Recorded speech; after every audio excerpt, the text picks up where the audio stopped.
नमस्कार दोस्तों, हमारी आज की कहानी का नाम है नई माँ। सिमटी सी सिकुड़ी सी अपनी दादी के आंचल में छिपे छिपे ही रूही बोली, दादी ये मेरी माँ है ना।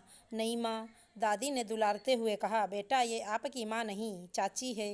नहीं दादी, ये मेरी माँ है, मेरी नई माँ। पिछले साल रानी की माँ मर गई तो उसकी नई माँ आई और नई माँ उसको खूब खिलौने और चॉकलेट देती है। बेटा नई माँ तो उसके पापा लेकर आए हैं ना। ये तो आपकी अखिल चाचा की पत्नी, आपकी छोटी चाची हैं। पैर पटकते हुए रोने लगी रूही।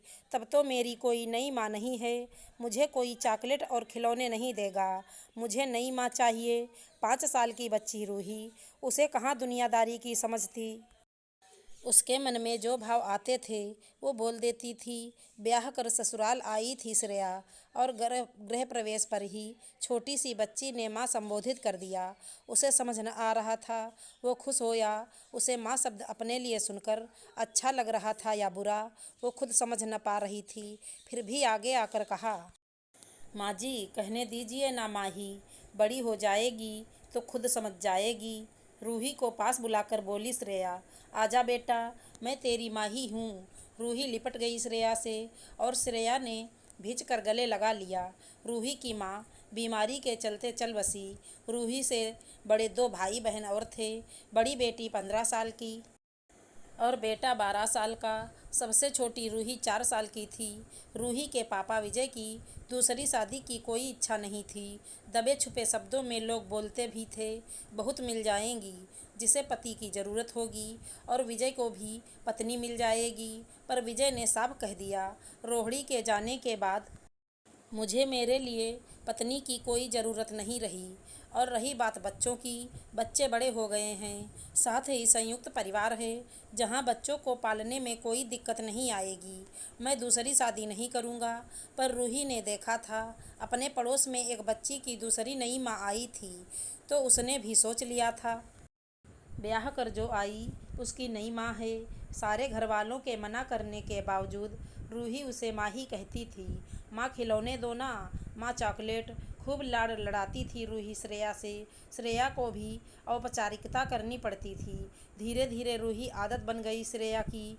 रूही ने इतना स्नेह लुटाया कि श्रेया की ममता रूही के लिए पूरी तरह जाग गई।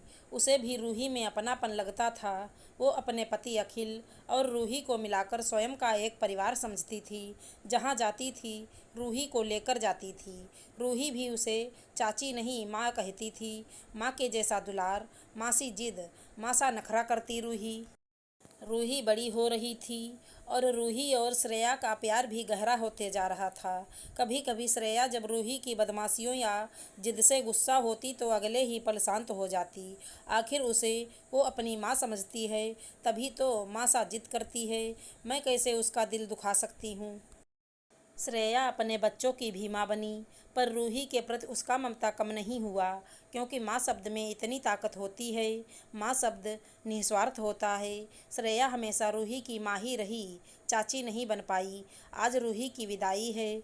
श्रेया का कलेजा फटा जा रहा है। मेरी नन्ही सी गुड़िया जिसने मुझे माँ शब्द से परिचित कराया, आज ससुराल जा रही और कल माँ भी बनेगी। लाखों दुआएं और स्नेह देकर भीगी आंखों से विदा किया रूही को। रूही दुल्हन बन ससुराल चली गई। आंखों से आंसू सूख नहीं रहे हैं श्रेया के।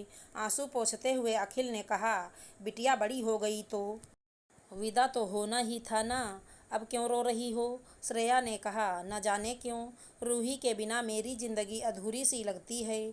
माँ मुझे उसी ने बनाया, इसलिए उसकी जुदाई ज़्यादा तड़पा रही है। रूही भी बड़ी होकर भी, रिश्तों को समझकर भी अपनी चाची को माँ ही कहती रही। इस तरह माँ का प्यार, माँ की ममता जो एक खूबसूरत एहसास है, बिना अपने बच्चे को जन्म दिए भी खूबसूरत एहसासों से जोड़ता है। आशा करती हूँ हमारी कहानी अच्छी लगी होगी। धन्यवाद दोस्तों।